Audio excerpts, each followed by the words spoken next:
Ecology is permanent economy, पारिस्थितिकी ही स्थायी अर्थव्यवस्था है।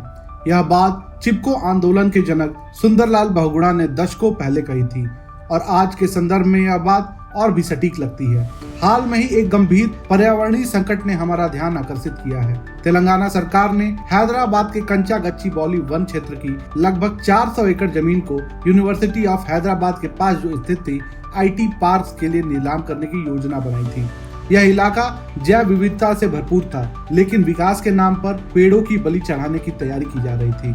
इस फैसले के खिलाफ छात्रों ने बड़े पैमाने पर विरोध भी किया और संसद में भारत सरकार के एनवायरमेंट मिनिस्टर ने इस प्रोजेक्ट पे आपत्ति भी जताई और आखिरकार 3 अप्रैल को सुप्रीम कोर्ट ने इस चौंकाने वाले वनों की कटाई पर रोक लगाने के आदेश भी दे दिए।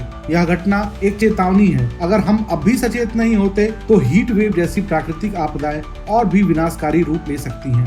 भारत मौसम विज्ञान यानी इंडियन मीटेरोलॉजिकल डिपार्टमेंट ने दिल्ली और उत्तर भारत के कई हिस्सों में हीट वेव का अलर्ट भी जारी किए हैं। 10 अप्रैल तक तापमान लगभग 42 डिग्री सेल्सियस तक पहुंच सकता है, लेकिन यह कोई सामान्य गर्मी नहीं, यह जलवायु संकट की गूंज है।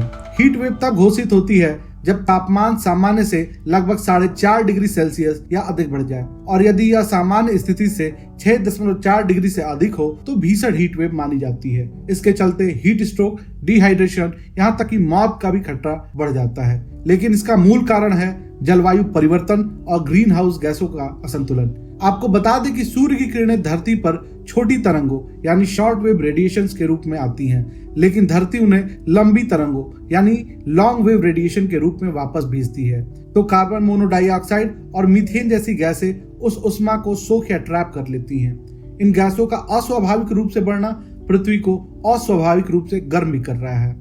आपको बता दें कि भारत ने अंतरराष्ट्रीय मंच पर गंभीर जलवायु प्रतिबद्धताएं ली हैं। COP26 जो कि 2021 में ग्लासगो यूनाइटेड किंगडम में आयोजित हुआ था, में भारत ने 2070 तक नेट जीरो उत्सर्जन का लक्ष्य घोषित किया है और 2030 तक GHG यानी ग्रीन हाउस गैसेस के उत्सर्जन को GDP के अनुपात में 45% घटाने का संकल्प भी लिया है। हाल में ही भारत की चौथी द्वैवार्षिक रिपोर्ट जो कि इसी साल 2025 में जनवरी में प्रकाशित हुई थी के अनुसार 2020 में ग्रीन हाउस गैसों के उत्सर्जन में 7.93% की गिरावट दर्ज हुई है। लेकिन यह जानना जरूरी है कि ये गिरावट तुरंत असर नहीं दिखाती, क्योंकि ग्रीन हाउस गैसेस वातावरण में दशकों तक बनी रहती हैं। कार्बन डाइऑक्साइड वायुमंडल में 100 से 1000 साल तक रह सकती है और मीथेन लगभग 12 से 20 साल तक वायुमंडल में रहती है, लेकिन ये कार्बन डाइऑक्साइड की तुलना में लगभग 80 गुना तक अधिक हीट या उष्मा ट्रैप कर सकती है। यानी आज उत्सर्जन भले ही कम हो रहा हो,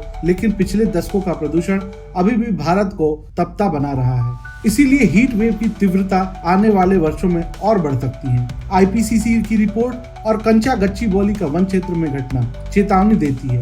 अगर हम नहीं जागे तो हीट वेव की घटनाएं 10 गुना तक और भी बढ़ सकती हैं। और अब समय आ गया है कि हम पर्यावरण को बाधा नहीं नींव माने, सौर ऊर्जा को अपनाएं, वृक्षारोपण बनाएं और लाइफस्टाइल फॉर एनवायरनमेंट पहल को अपनी जीवन शैली का हिस्सा बनाएं।